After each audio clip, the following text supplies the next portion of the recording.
Wanita hari ini di zaman moden masih kekalkan adatnya. Dihormati, disayangi, disanjungi. Wanita hari ini.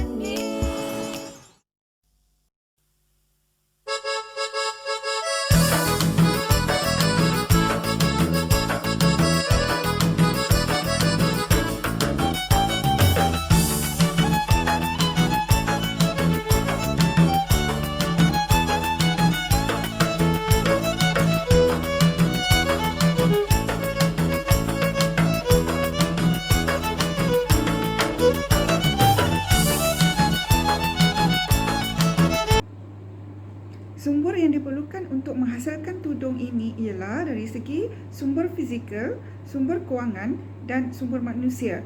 Sumber fizikal ialah bengkel, iaitu tempat untuk menghasilkan tudung, dan juga peralatan seperti getah, tali dan pewarna untuk menghasilkan corak yang menarik di atas tudung.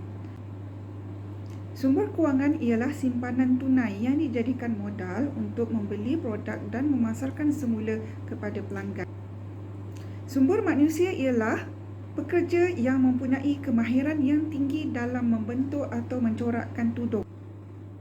Partnership kepada perniagaan ini ialah Pusat Kraftangan Malaysia. Strategi aktiviti sekumpulan kami adalah menggunakan label besi di ujung shawl. Shawl akan dilipat, kemas dan cantik. Pembungkusan shawl menggunakan plastik dan dimasukkan dalam kotak yang berwarna keemasan serta dimasukkan ke dalam beg kain yang mempunyai nama produk dan syarikat kami. Cost structure. Shawl batik kain sifon 2 meter kali dengan 2.7 meter adalah 3 helai RM100. Bawal batik bidang 45, 2 helai RM100. Kain pasang itali krip 4 meter bidang 60, RM280. Dan pakaian siap dalam anggaran RM69 hingga RM299. Seterusnya, type of intervention. Perniagaan kami menjual produk tudung berasaskan corak batik dalam bentuk shawl bidang 60. Channel yang kami gunakan untuk mempamerkan produk kami adalah majalah, surat khabar, pamphlet, fashion show, pameran booth dan media sosial seperti Instagram, Facebook, Twitter dan website. Di sini saya akan bentangkan salah satu bahagian dalam modul Canvas iaitu segmen. Dalam bahagian segmen ini, terdapat dua pecahan yang perlu pihak syarikat kami ambil kira. Bahagian pertama dalam bahagian segmen ini ialah penerima manfaat. Penerima manfaat yang pertama ialah industri kecil sederhana yang berada berhampiran dengan kami. Hal ini kerana syarikat kami cuma mengembangkan industri kecil sederhana berasaskan produk batik. Tambahan pula lokasi syarikat kami amat strategik dan kerana terletak di perkampungan Melayu di Melaka. Maka industri batik di Malaysia dapat diperkenalkan kepada pelancong asing, seterusnya memajukan industri kecil sederhana berasaskan batik di sini. Bagi penerima manfaat kedua ialah Perbadanan Kemajuan Kraftangan Malaysia. Syarikat kami telah berdaftar dengan perbadanan ini sebagai usahawan yang mengeluarkan produk berasaskan batik. Maka di pusat reka kraftangan ini kami telah membuat perkongsian ilmu berkaitan kaedah yang digunakan oleh syarikat kami dengan ahli persatuan dan membuat pertukaran ilmu dan teknologi antara ahli-ahli persatuan. Bagi penerima manfaat yang terakhir, kami pula ialah masyarakat setempat di Melaka. Hal ini kerana pihak kami turut berkongsi ilmu kepada belia, ibu tunggal dan pelajar khususnya bagi mereka yang berminat untuk berjinak dalam industri batik. Kelas pantas diadakan pada hari-hari tertentu untuk memberi tunjuk ajar kepada golongan-golongan ini dan sekiranya mereka berminat, kami juga turut menyediakan kursus mencanting batik selama 3 bulan untuk mereka menguasai kemahiran asas batik. Bahagian segmen kedua pula lebih tertumpu kepada siapa pelanggan kami.